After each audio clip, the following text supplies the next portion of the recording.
Welcome back to CarsAddiction.com. If you are new to the channel, I'm Ryan and we share car content every week. Today I'm going to showcase my Datsun 260Z, finally complete from the restoration. I bought this car 10 years ago and hopefully in this episode we finally put the new wheels on, the interior and some bits and pieces all around the car. So let's get to it. So I bought this car back in 2014 from the original owner. The last time he used it was in the early 2000s, and the only mileage that is recorded on the odometer is 27,000 kilometers. Now the thing is, when I went to go see it, it was in a tight garage. There was a lot of junk all over the place. I couldn't start the engine because it was sitting for long, and the owner did not want to budge on price and did not want to take out the car because it had flat wheels everywhere and it was really hard to push. And basically it was, do you want it or not? Now I always wanted the 260Z, 240Z, I just loved the lines. Before that I had a 280ZX, but it was too angular for me.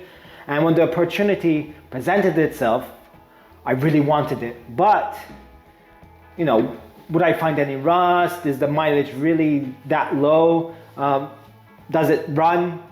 There's all these question marks, but he didn't want to budge on price, had really sentimental value to him, and it was like, take it now or never. So I did agree, but we agreed that if I give him the overhead sound balancer system, I think it was Panasonic, he agreed to give me 500 euros off the listing price. I did that because my plans was to resto mod the car anyways, and that is something that was his era, not mine.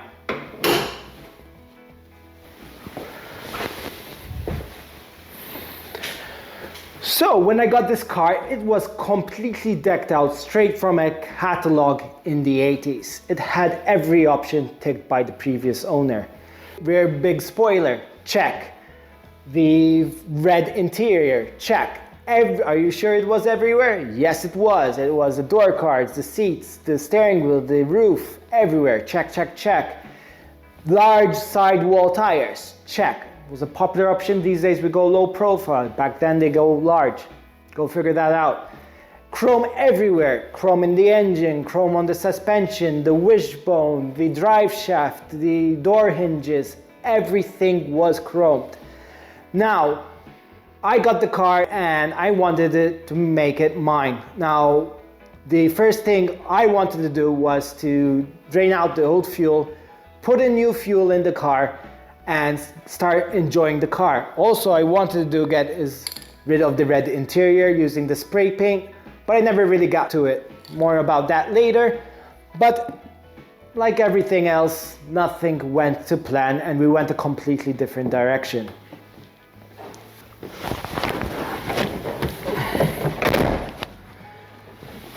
Now everything didn't go to plan. There was several blockers. The paint got delayed. My original sprayer canceled on me, so I had to sort of go to other people, and to find a person that does a full paint job is very, very hard. The Transport Malta gave me issues. Now listen to this. They blocked me from my car being registered successfully with the vintage scheme because they did not like the spoiler. It wasn't era correct, according to them. And the engine, get this, did not say Datsun. Now on this logbook it says this car is a Datsun, but everyone knows that this car is technically a Nissan, and the engine always says Nissan on the engine, and never Datsun. But they didn't accept it. Now I could have fought that, I could have actually proven some documentation, reference to Wikipedia and all that. But deep down I didn't like the spoiler. I thought it did not fit well with the design of the car, so I did actually rip it off. Yes, I had to rip off the spoiler because the previous owner bonded it into the bodywork. Now that left 2 quarter panels exposed and the tailgate, and between all the junk on the car and grazes here and there, scratches, the bonnet used to have a badge and there was holes from the previous installation of it. I thought it was better off than spray painting the whole car. So I did immediately book it for paint. In the meantime, I decided to, although the engine was running well, we decided to take it out and fully rebuild it, new gaskets and everything. And it also was completely with this chrome and red look from the 80s. I just wanted to go back into chrome and black and remove all the red that I can from the engine bay. So I started working on that.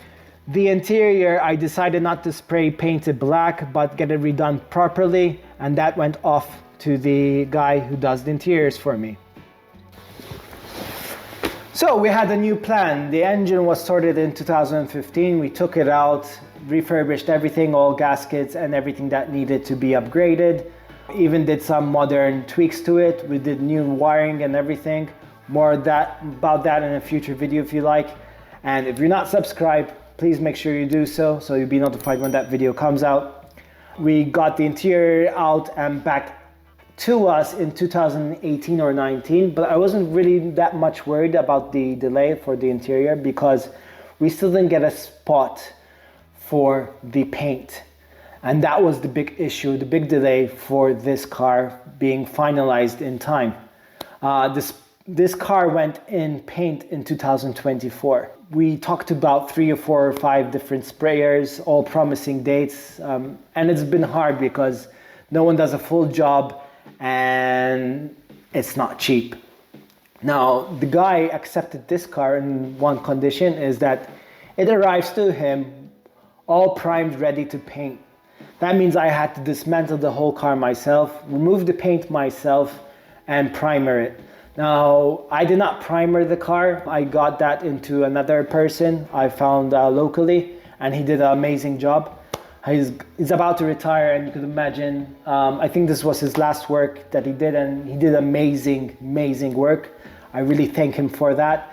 And basically, since the car was really low miles and rust-free, it did not need that much work. And technically, I didn't have to strip the paint down, but I did anyways.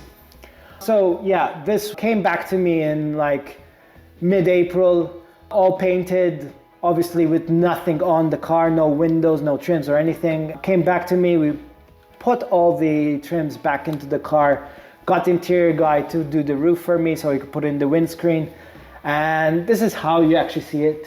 Now, between all that time I was waiting for spray. Basically, you could have imagined I have this in my garage, half-assed, really looking sorry for itself from when I bought it. And basically I was browsing forums, Facebook Marketplace, eBay, and every time some, cool part for the 260Z comes up or I get some, bonus money and all that, I would get something for the car. And I ended up getting a lot of stuff for this car. We've got the bumpers from Vietnam, brand new. What else did we get? We got the mirrors and the wheels from Japan, the rear tail lights from US, brand new badging from the dealership, and the center console as well. There were a lot of parts, I really didn't need them, but I bought them anyways. I got the original toolkit for the car, and so on. And I would say that the total cost of this build was around near 30,000 euros, nearabouts, and me doing a lot of the work. Otherwise, it could have easily been 35,000 euros or even 40. And I'm really pleased on how it looks. I'm not gonna go drive it in this video because I'm still waiting for the license plates, but I wanna get it out in the sun and give you a full 360 of the car.